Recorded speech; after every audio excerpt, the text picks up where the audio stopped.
Hello दोस्तों, स्वागत है आप सबका आपके अपने यूट्यूब चैनल के डी क्लासेस में। आज के इस वीडियो सेशन में हम चर्चा करेंगे कुछ इम्पॉर्टेंट क्वेश्चंस पे जो कि नीट और बीएससी के सेमेस्टर एग्ज़ाम के लिए काफ़ी इम्पॉर्टेंट होंगे। तो आइए सबसे पहले इस चैप्टर में हम देखते हैं सेल से रिलेटेड जो कि यूनिट ऑफ लाइफ है उससे रिलेटेड कुछ इम्पॉर्टेंट क्वेश्चंस को। तो इसमें सबसे पहला जो क्वेश्चन पूछा जा रहा है उसमें पूछ रहा है which of the following organism are not composed of cell. मतलब इनमें से कौन सा जीव ऐसा है जो कोशिका से नहीं बना होगा। अमीबा ऑप्शन में पहला है, दूसरा है पैरामीशियम, तीसरा है यूग्लिना, चौथा है नन ऑफ दीज। तो अमीबा, पैरामीशियम और यूग्लिना ये तीनों कोशिका से बने होते हैं। तो इसका मतलब इसका करेक्ट आंसर हो जाएगा ऑप्शन नंबर डी। क्योंकि इसमें नहीं पूछ रहा है तो ऑप्शन नंबर डी इसका करेक्ट आंसर होगा। क्वेश्चन नंबर 2 है unicellular organism are not capable of. मतलब एक कोशिकीय जीवधारी योग्य नहीं होता है इंडिपेंडेंट एग्जिस्टेंस के लिए, performing essential function of life both A and B, none of these. तो इसमें पूछा जा रहा है कि जो यूनिसेलुलर होते हैं वो योग्य नहीं होते हैं, तो वो स्वतंत्र जीवन भी जीते हैं और जीवन की जितनी भी महत्वपूर्ण क्रियाएं होती हैं वो एक कोश के जीवों में होती हैं। तो इसका भी करेक्ट आंसर हो जाएगा ऑप्शन नंबर डी, क्योंकि वो इन दोनों तीनों जो ऑप्शन है वो तीनों सही हैं। इसका मतलब ऑप्शन डी इसका करेक्ट आंसर होगा क्योंकि इसमें नहीं पूछ रहा है। अब इसमें हम तीसरे क्वेश्चन को देखेंगे। Who was the first one to see a live cell. सबसे पहले किसने जीवित कोशिका को देखा था। तो हमें पता है रॉबर्ट हुक है ऑप्शन नंबर ए में, इन्होंने कोशिका को देखा था। बट ये जो कोशिका थी वो डेड कॉर्क सेल थी, मृत कोशिका थी। जो ऑप्शन नंबर बी है लीवेनहॉक, इन्होंने ही क्या किया था, सबसे पहले लिविंग सेल को देखा था। तो लिविंग सेल को सबसे पहले लीवेनहॉक नामक साइंटिस्ट ने ही देखा था। तो एल से है लिविंग सेल, मतलब लीवेनहॉक से हो जाएगा। तो सिंपल इसका करेक्ट आंसर हो जाएगा option number B. Question number 4 है, इसमें पूछा जा रहा है who was the German botanist study a different cell forming plant tissue. मतलब ऐसे कौन से जर्मन बॉटनिस्ट हैं जिन्होंने डिफरेंट प्लांट टिश्यू को डिस्कवर किया था। तो ऑप्शन नंबर जो क्वेश्चन नंबर 4 है इसका करेक्ट आंसर हो जाएगा। इसमें स्लाइडेन ऑप्शन नंबर ए में है, दूसरे में है स्वान है, तीसरे में रोडोल्फ विर्चो और चौथे में है नन ऑफ दीज। तो जो जर्मन बॉटनिस्ट हैं इनमें सबसे पहले डिफरेंट तरह के प्लांट टिश्यू का जो स्टडी करने का काम किया था वो किया था स्लाइडेन नामक साइंटिस्ट ने। तो इसका करेक्ट आंसर हो जाएगा नंबर ए। अब क्वेश्चन नंबर 5 में पूछा जा रहा है in which year Matthias Schleiden examined a large number of plant and observe that all plants are composed of different kinds of cells which form the tissue of the plant। तो इस question में पूछा जा रहा है कि किस साल जो मैथियस स्लाइडेन थे उन्होंने एग्जामिन किया, मतलब एक्सपेरिमेंट किया, मतलब large number of plant cell, कोशिका जो कि बड़े पैमाने पे पौधे में पाई जाती है। Plants compose are different kinds of cell, जो कि अलग अलग कोशिकाओं से मिलकर बनी होती हैं, प्लांट टिश्यू का फॉर्मेशन करती है। तो ये एक्सपेरिमेंट स्लाइडेन के द्वारा किस ईयर में किया गया था। तो ऑप्शन नंबर 5 का जो करेक्ट आंसर होगा इसका करेक्ट आंसर हो जाएगा ऑप्शन नंबर सी। 1838 में जो मैथियस स्लाइडेन और स्वान थे इन्होंने 1838 में डिफरेंट तरह के प्लांट सेल का और टिश्यू का स्टडी किया था। क्वेश्चन नंबर 6 में पूछा जा रहा है in which year Schwann study different types of animal cell. तो स्वान ने किस साल मतलब किस ईयर एनिमल सेल पे स्टडी किया था। तो स्लाइडेन ने 1838 में स्टडी किया था और उसी के जस्ट एक साल बाद 1839 में स्वान ने इस पर स्टडी किया था। इन्होंने प्लांट सेल पे स्टडी किया था और स्वान ने किस पे स्टडी किया, एनिमल सेल पे। तो इस ऑप्शन नंबर 6 का करेक्ट आंसर हो जाएगा 1839। क्वेश्चन नंबर 7 पूछ रहा है the cell has a thin outer layer which is known as plasma membrane who reported. मतलब जो कोशिका एक पतली परत से घिरी होती है या बनी होती है जिसे हम लोग रिपोर्ट करते हैं, मतलब इसे सबसे पहले, मतलब जो कोशिका है वो प्लाज्मा मेम्ब्रेन से बनी होती है, पतली लेयर से घिरी होती है, बनी होती है। सबसे पहले इस स्टेटमेंट को किसने क्लियर किया था, मतलब ये स्टेटमेंट या ये बात किसने बताई थी। तो इसका जो करेक्ट आंसर हो जाएगा वो हो जाएगा स्वान। स्वान नामक साइंटिस्ट ने सबसे पहले ये क्लियर किया था कि जो सेल होती है उसमें उसके चारों तरफ एक थिन लेयर होती है, पतली लेयर होती है जो कि प्लाज्मा मेम्ब्रेन से बनी होती है। क्वेश्चन नंबर 8 में पूछा जा रहा है, cell wall is unique structure of plant cell, who concluded this. मतलब जो कोशिका भित्ति होती है वो यूनिक स्ट्रक्चर है प्लांट सेल का, ये बात किसने क्लियर किया था। तो ऑप्शन नंबर 8 का क्वेश्चन नंबर 8 है, इसका जो करेक्ट आंसर होगा वो स्वान होगा। स्वान ने ही ये बात भी क्लियर किया था कि जो सेल वॉल होती है वो यूनिक स्ट्रक्चर है प्लांट सेल का। इसके अलावा क्वेश्चन नंबर 9 है। क्वेश्चन नंबर 9 में पूछा जा रहा है, who propose the hypothesis that the body of animal and plant are composed of cells. मतलब जो एनिमल और प्लांट सेल होती है, ये विचारधारा या फिर ये जो कंक्लूजन है ये किसके द्वारा दिया गया था कि एनिमल और प्लांट सेल किससे बने होते हैं, किसी एक पर्टिकुलर जो एनिमल और प्लांट सेल होती हैं या बॉडी होती है वो किससे बनी होती है, किस प्रोडक्ट से बनी होती है, ये विचारधारा किसके द्वारा प्रपोज की गई, प्रस्तुत की गई थी। तो क्वेश्चन नंबर 9 का जो करेक्ट आंसर होगा वो होगा स्वान। तो स्वान ने ही इसको क्लियर किया था कि जो एनिमल और प्लांट सेल होती है वो डिफरेंट तरह के प्रोडक्ट से मिलकर बनी होती है। क्वेश्चन नंबर 10 है, इसमें पूछा जा रहा है, who formulated the cell theory. कोशिका सिद्धांत किसने दिया, स्लाइडेन ने, स्वान ने, बोथ ए एंड बी। तो क्वेश्चन नंबर 10 का जो करेक्ट आंसर होगा वो हो जाएगा ऑप्शन नंबर सी, क्योंकि स्लाइडेन और स्वान ने 1838 में ही सेल 39 में नियरली सेल थियरी प्रपोज किया था। Omnis cellula e cellula was given in the year. Omnis cellula e cellula जो स्टेटमेंट है ये किस वर्ष में दिया गया था। 1756 है, 1855 है, 1945 है और ऑप्शन नंबर डी में है 1839। तो क्वेश्चन नंबर जो 11 है इसका जो करेक्ट आंसर होगा 1855 में जो ओमनी सेलुला ए सेलुला वाला कॉन्सेप्ट है ये प्रपोज किया गया था। इसके अलावा हम क्वेश्चन नंबर 12 को देखेंगे। इसमें पूछा जा रहा है, who was the one to describe that cells divide and new cells are formed from pre existing cells. देखिए ये सेल थियरी से रिलेटेड क्वेश्चन है। इसमें पूछा जा रहा है कि ये स्टेटमेंट किसका है या किसने ये डिस्क्राइब किया, एक्सप्लेन किया कि जो नई कोशिकाएं होती हैं वो हमेशा अपनी पुरानी कोशिकाओं से ही बनती हैं।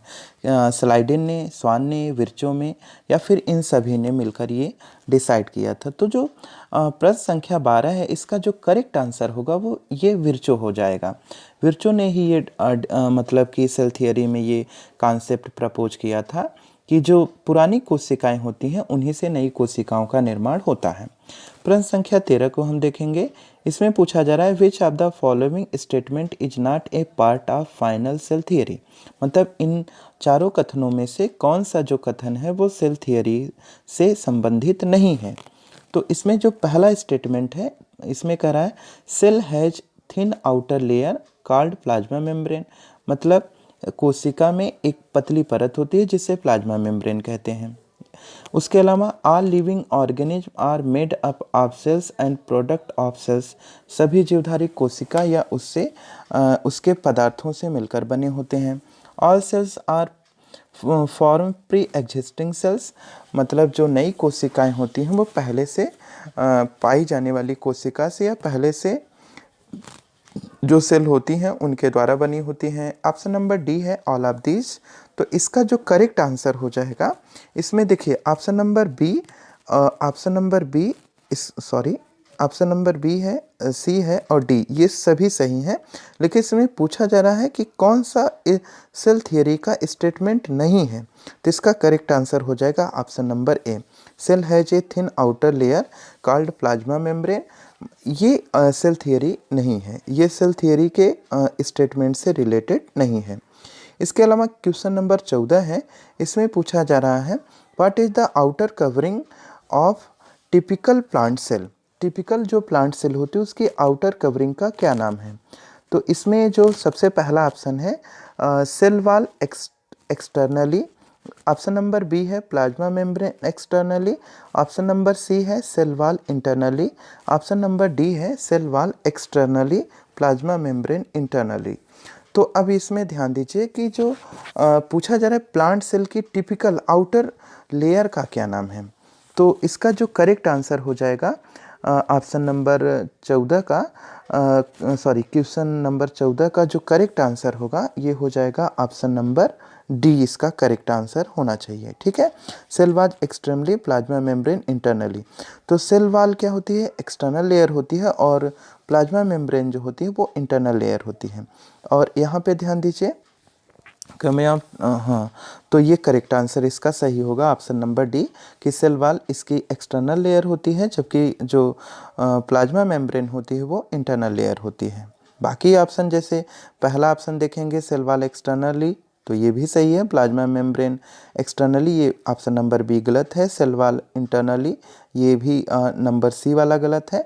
तो इसका सबसे करेक्ट आंसर हो जाएगा option number D cell wall externally plasma membrane internally. प्रश्न संख्या हम 15 को देखेंगे, क्वेश्चन नंबर 15 पे चर्चा करेंगे।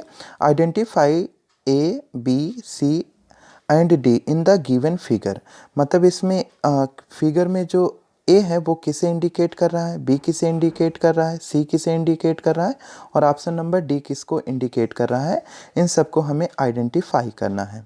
तो इसमें अगर आप ऑप्शन देखेंगे तो जो नंबर ए है वो डब्ल्यूबीसी को, बी मीजोफिल सेल को, सी आरबीसी को, डी कॉलमनर और एपिथेलियल सेल को। ऑप्शन नंबर जो बी है, ऑप्शन नंबर बी है, इसमें ए कॉलमनर एपिथेलियल सेल है, बी मीजोफिल सेल है, सी डब्ल्यूबीसी है, डी आरबीसी है। इसके अलावा ऑप्शन नंबर जो सी है, इसमें ऑप्शन नंबर सी में पूछा दे रहा है ए मीजोफिल को रिप्रेजेंट कर रहा है, बी डब्ल्यूबीसी को, सी कॉलमनर एपिथेलियल सेल को, और डी है डब्ल्यूबीसी को। ऑप्शन नंबर डी में ए आरबीसी को, बी कॉलमनर एपिथेलियल सेल को, सी मीजोफिल सेल को, और ऑप्शन नंबर डी जो है वो डब्ल्यूबीसी को रिप्रेजेंट कर रहा है। तो क्वेश्चन नंबर 15 का जो करेक्ट आंसर होगा वो ऑप्शन नंबर डी होगा, क्योंकि जो आरबीसी सेल होती है, अगर आपने फिगर ड्रा किया होगा इसका कभी, तो आरबीसी सेल का इसी तरह का स्ट्रक्चर आपने फिगर में ड्रा किया होगा। इसके अलावा जो कॉलमनर एपिथेलियल होती है वो कुछ इसी तरह की होती है, जबकि जो मेजोफिल सेल होती हैं वह प्लांट सेल में खास करके उनका स्ट्रक्चर कुछ ऐसा ही फिगर के जैसा दिखाई देता है, और डब्ल्यूबीसी भी इसी की तरह दिखाई देते हैं। तो ये फिगर से रिलेटेड क्वेश्चन है। तो अगर आपने इसका फिगर देखा होगा कभी या जनरल वे में ड्रा किया होगा तो आप इसे करेक्ट इसका सही आंसर कर पाएंगे। क्वेश्चन नंबर जो 16 है, इसमें पूछा जा रहा है in each chick cell there is a dense membrane bound structure which contain chromosome, this structure is. मतलब जो चिक सेल होती है उनमें एक डेंस मेम्ब्रेन बाउंड स्ट्रक्चर होता है, उसका जो क्रोमोसोम होता है वो बना होता है, दिस स्ट्रक्चर इज, ये स्ट्रक्चर किसका होता है। तो प्रश्न संख्या 16 का आप सही आंसर करिए। इसमें देखेंगे सबसे पहला आंसर दिया गया है एंडोप्लाज्मिक रेटिकुलम, तो ये क्रोमोसोम से रिलेटेड तो है नहीं। गोल्गी बॉडी ये भी क्रोमोसोम से रिलेटेड नहीं है। न्यूक्लियस की बात करें अगर हम, तो न्यूक्लियस के अंदर ही क्रोमोसोम जनरल वे में क्रोमेटिन थ्रेड होता है, माइटोकॉन्ड्रिया के अंदर सिंगल स्ट्रैंडेड डीएनए होता है। तो इसका जो करेक्ट आंसर होगा वो ऑप्शन नंबर वो हो जाएगा सी, ऑप्शन नंबर सी इसका करेक्ट आंसर होगा। क्वेश्चन नंबर 17 है, इसमें पूछा जा रहा है what does a nucleus of a typical animal cell contain.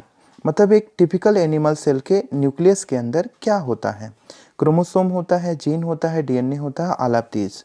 तो जो न्यूक्लियस होगा, न्यूक्लियस के अंदर ये सारी संरचनाएं पाई जाती हैं, चाहे उसमें क्रोमोसोम हो, जीन हो, डीएनए हो, तो ये सारी संरचनाएं क्रोमोसोम के अंदर होती हैं, क्योंकि हमें पता है इसमें जनरली जो डीएनए होगा, डीएनए पर ही जीन होते हैं, और डीएनए ही कंडेंस करके क्रोमेटिन थ्रेड और क्रोमोसोम का फॉर्मेशन करते हैं। तो इस तरह से इसका जो करेक्ट आंसर होगा वो ऑप्शन नंबर डी हो जाएगा। अब यहाँ पे हम देखेंगे कुछ इंपॉर्टेंट प्रश्न हैं जिसमें प्रोकैरियोटिक एंड यूकैरियोटिक सेल से कॉन्सेप्ट से रिलेटेड कुछ प्रश्न हैं। तो इसमें जो क्वेश्चन नंबर 18 है, इसमें पूछा जा रहा है the cell containing membrane bound nucleus can be called. मतलब जो सेल है उसमें जो मेम्ब्रेन है न्यूक्लियस के चारों तरफ, उसे क्या नाम देते हैं? मतलब जिसमें न्यूक्लियस की मेम्ब्रेन होती है, कंटेनिंग मेम्ब्रेन बाउंड न्यूक्लियस, तो उस सेल को क्या बोलते हैं? यूकैरियोटिक सेल बोलते हैं, प्रोकैरियोटिक सेल बोलते हैं, या दोनों बोलते हैं, या फिर कोई नहीं, इनमें से नाम है। तो जो प्रश्न संख्या 18 है, इसका जो करेक्ट आंसर होगा, अगर किसी सेल के अंदर न्यूक्लियस में एक मेम्ब्रेन है, न्यूक्लियस की एक मेम्ब्रेन है, तब ऐसी सेल का नाम यूकैरियोटिक हो जाता है। तो आपको पता है कि जैसे सेल के अंदर अगर न्यूक्लियस है तो इसे यूकैरियोटिक बोलते हैं, और सेल के अंदर अगर न्यूक्लियस इमैच्योर टाइप का है तब इसे हम लोग प्रोकैरियोटिक, तो ये प्रोकैरियोटिक और ये यूकैरियोटिक सेल होती है। क्वेश्चन नंबर 19 को देखेंगे, identify the figure given below. तो इस फिगर को आइडेंटिफाई करना है, ये ट्रैकिड का है, नर्व सेल का है, लिपिड बाइलेयर है, या नन ऑफ दीज। तो इनमें से ये किस चीज़ का ये फिगर ड्रा किया गया है? तो क्वेश्चन नंबर 19 का अगर हम देखेंगे तो करेक्ट आंसर इसका हो जाएगा नर्व सेल। आप बचपन से देखते आए होंगे, मेरे ख्याल से 9th क्लास से ही ये स्ट्रक्चर हमें देखने को मिलता है। अब इसके बाद हम कुछ दूसरे प्रश्नों को देखेंगे जो कि सेल से ही रिलेटेड हैं। इसमें पूछा जा रहा है, if volume of cell is filled with semi fluid matrix called cytoplasm, what kind of cell is it? मतलब यदि कोशिका सेमी फ्लूइड जो उसका मैट्रिक्स है वो साइटोप्लाज्म है, तो कोशिका किस प्रकार की है, किस प्रकार की कोशिका होगी? तो इसका जो करेक्ट आंसर हो जाएगा वो हो जाएगा ऑप्शन नंबर ए भी होगा, ऑप्शन नंबर बी भी होगा। तो अब ध्यान दीजिए, जो सेल होती है, सेल के अंदर जो सेमी फ्लूइड मैट्रिक्स साइटोप्लाज्म होता है वो यूकैरियोटिक और प्रोकैरियोटिक दोनों में होता है। तो यूकैरियोटिक प्रोकैरियोटिक दोनों में है, तो इसका करेक्ट आंसर जो हो जाएगा वो सी हो जाएगा, क्योंकि यूकैरियोटिक और प्रोकैरियोटिक दोनों के अंदर साइटोप्लाज्म पाया जाता है।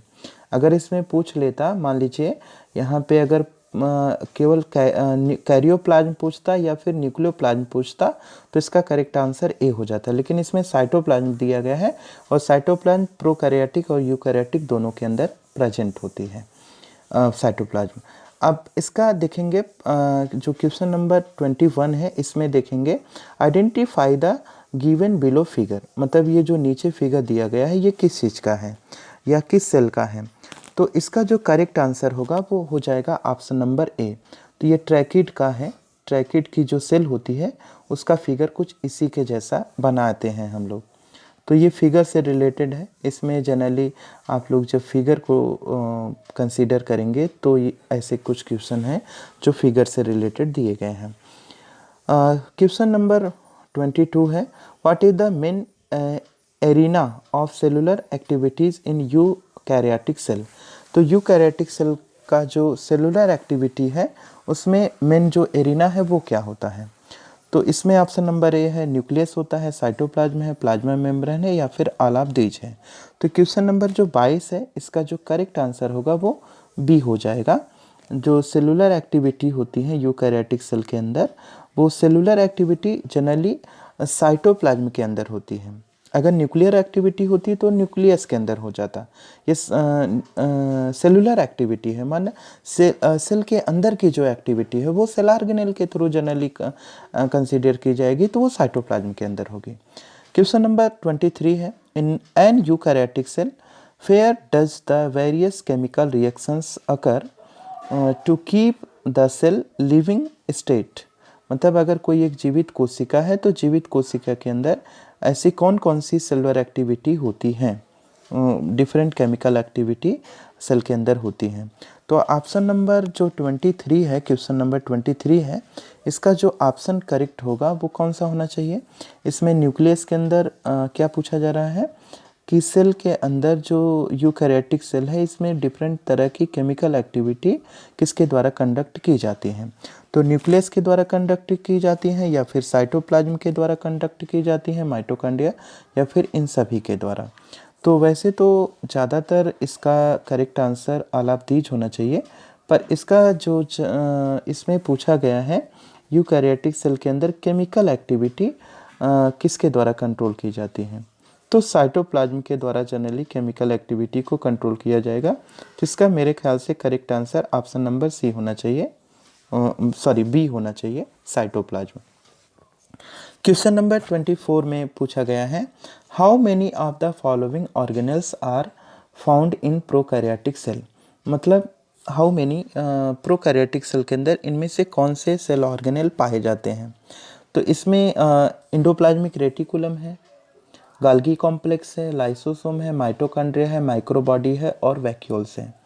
तो इनमें जितने भी सेल ऑर्गेनेल है ये सभी यूकैरियोटिक में पाए जाते हैं, ये यूकैरियोट्स में प्रेजेंट होते हैं। प्रोकैरियोट के अंदर endoplasmic reticulum, Golgi body, lysosome, mitochondria या माइक्रोबॉडीज, वैक्यूल्स, ये सभी सेल ऑर्गेनेल एब्सेंट होते हैं। तो इसका करेक्ट आंसर हो जाएगा ऑप्शन नंबर डी, इनमें से कोई भी नहीं पाया जाएगा। क्वेश्चन नंबर 25 को देखेंगे, where are the ribosome found in prokaryotic cell. जो राइबोसोम है वो प्रोकैरियोटिक कोशिका के अंदर कहाँ पर उपस्थित होगा। तो प्रोकैरियोटिक कोशिका के अंदर जो राइबोसोम होगा वो साइटोप्लाज्म के अंदर होगा, या फिर माइटोकॉन्ड्रिया के अंदर होगा, क्लोरोप्लास्ट के अंदर होगा, या फिर ऑल ऑफ दीज।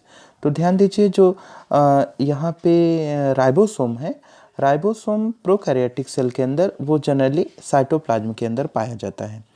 क्लोरोप्लास्ट के अंदर भी राइबोसोम होता है, पर क्लोरोप्लास्ट जो है वो जनरली जो प्रोकैरियोटिक सेल होती है उनके अंदर होगा। तो ऐसी कंडीशन में क्लोरोप्लास्ट के अंदर यूकैरियोटिक सेल के अंदर क्लोरोप्लास्ट के अंदर राइबोसोम होता है, और माइटोकॉन्ड्रिया के अंदर भी जनरली होता है। तो इसका जो करेक्ट आंसर प्रोकैरियोटिक सेल के रिस्पेक्ट में पूछ रहा है, तो इसका करेक्ट आंसर हो जाएगा ऑप्शन नंबर ए। 26 है, where an ribosome found in eukaryotic cell. Eukaryotic cell के अंदर राइबोसोम कहाँ पर स्थित होता है, साइटोप्लाज्म के अंदर, माइटोकॉन्ड्रिया के अंदर, क्लोरोप्लास्ट के अंदर, या फिर ऑल ऑफ दीज है। तो इसका correct answer all of these होना चाहिए। तो इसका correct answer all of these, क्योंकि माइटोकॉन्ड्रिया, क्लोरोप्लास्ट और साइटोप्लाज्म इन सभी के अंदर राइबोसोम यूकैरियोटिक सेल के अंदर पाया जाता है। क्वेश्चन नंबर 27 है, how many of the following are membrane bound organelles. मतलब कुल कितने मेम्ब्रेन बाउंड ऑर्गेनेल्स हैं इनमें से। लाइसोसोम है, राइबोसोम है, माइटोकॉन्ड्रिया या फिर वैक्यूल्स है। तो प्रश्न संख्या 27 का जो करेक्ट आंसर हो जाएगा, इसमें जो मेम्ब्रेन बाउंड सेल ऑर्गेनेल है वो इसमें से एक तो माइटोकॉन्ड्रिया है, मेम्ब्रेन बाउंड ऑर्गेनेल। इसके अलावा राइबोसोम है, मेम्ब्रेन बाउंड ऑर्गेनेल है, सेल ऑर्गेनेल है, और लाइसोसोम भी मेम्ब्रेन बाउंड ऑर्गेनेल है। ठीक है, तो ये जो वैक्यूल है ये रिक्तिका है, ये कोई आर्गन नहीं है। तो इस हिसाब से इसका करेक्ट आंसर बी हो जाएगा, ऑप्शन नंबर बी। टोटल 3 इसमें मेम्ब्रेन बाउंड ऑर्गेनेल है।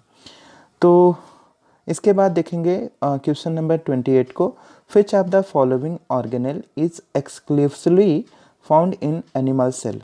एनिमल सेल के अंदर इनमें से कौन सा सेल ऑर्गेनेल जनरली पाया जाता है। तो इसमें माइटोकॉन्ड्रिया है, ऑप्शन नंबर फर्स्ट है इसका माइटोकॉन्ड्रिया, क्लोरोप्लास्ट है, और इसके बाद ऑप्शन नंबर जो सी है वैक्यूल है, ऑप्शन नंबर डी जो है वो सेंट्रियोल है।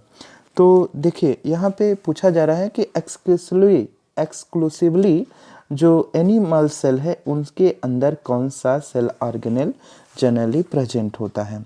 तो ध्यान दीजिए, इसमें माइटोकॉन्ड्रिया, क्लोरोप्लास्ट, माइटोकॉन्ड्रिया तो एनिमल सेल में होता है जनरल वे में, और प्लांट सेल में भी होता है। क्लोरोप्लास्ट की अगर हम बात करेंगे तो ये केवल प्लांट सेल में होता है। वैक्यूल की बात करेंगे तो ये जनरल वे में प्लांट सेल में होता है। तो इसमें केवल ऐसा कौन सा सेल ऑर्गेनेल है जो एनिमल सेल में भी हो। वैक्यूल भी देखिए एनिमल में भी होगा लेकिन काफ़ी छोटा होता है। तो सेंट्रियोल इसका करेक्ट आंसर होगा। सेंट्रियोल जो होगा वो केवल एनिमल सेल में पाया जाता है और सेल के डिवीजन में जनरली हेल्पफुल होता है। अब इसके बाद जो क्वेश्चन है वो 29 नंबर का है, जिसमें पूछा जा रहा है which of the following is incorrect. मतलब इनमें से कौन सा सही जोड़ा नहीं है। तो ऑप्शन नंबर जो 29 है इसका सही आंसर क्या होगा। क्वेश्चन नंबर 29 का सही आंसर क्या होगा। तो इसमें हम देखेंगे, सबसे पहला है स्मॉलेस्ट सेल माइकोप्लाज्मा। तो स्मॉलेस्ट सेल माइकोप्लाज्मा है, और उसके बाद दूसरा है स्मॉलेस्ट सेल बैक्टीरिया है। ऑप्शन नंबर सी है largest single cell ostrich egg है, और उसके अलावा नन ऑफ दीज। तो क्वेश्चन नंबर जो 29 है इसका जो करेक्ट आंसर होगा स्मॉलेस्ट सेल स्मॉलेस्ट सेल में हो जाएगा सबसे छोटी कोशिका। सबसे छोटी कोशिका बैक्टीरिया, ये इसका इनकरेक्ट ऑप्शन है, क्योंकि अगर हम देखेंगे ऑप्शन नंबर ए सही है। सबसे छोटी कोशिका माइकोप्लाज्मा या पीपीएलओ है। सबसे बड़ी कोशिका शुतुरमुर्ग का अंडा है, और ये नन ऑफ दिस से तो कोई मतलब है नहीं, तो बैक्टीरिया सबसे छोटी सेल नहीं होती है। इसमें इनकरेक्ट पूछा गया था, तो इस तरह से इसका जो ऑप्शन होगा वो करेक्ट आंसर इसका हो जाएगा option number B. Question number 30 है, what is the length of mycoplasma cell. Mycoplasma की लंबाई कितनी होती है? तो 300 नैनो mm होती है मिलीमीटर, 0.3 म्यूएम होती है, 3000 सेंटीमीटर होती है, ऑल ऑफ दीज। तो इसका करेक्ट आंसर हो जाएगा 0.3 म्यूएम हो जाएगा इसका करेक्ट आंसर। तो आज के इस सीरीज में हम इतना ही डिस्कस करेंगे। बाकी का जो क्वेश्चन होगा वो हम लोग अगले वीडियो में देखेंगे। तब तक के लिए धन्यवाद।